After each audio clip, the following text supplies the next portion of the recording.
পোলার মা রান্না করতে গিয়া 10 বার চিন্তা করে কি রান্না করব। আর সেই পোলার হাতে এস্টু, ব্যাপার কি? বাপের জমি বিক্রি, আর না হয় মায়ের গয়না চুরি, তা হয় স্ক্যামে বাজিমাত। শুনে রাখো, তোমাদের মতো কাপুরুষের আমাদের লাইফে কোনো জায়গাই নাই, কারণ আমরা নিজের রাস্তায় নিজের স্বপ্নে বাঁচি। না মাইয়া, তুই ঠিকই বলছস। তোরা তোদের নিজেদের স্বপ্নে বাঁচবি।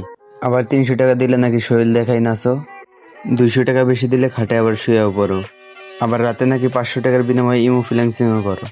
আসলে তোরা তোদের স্বপ্নেই বাঁচবি, তোরা তোদের রাস্তায় থাকবি।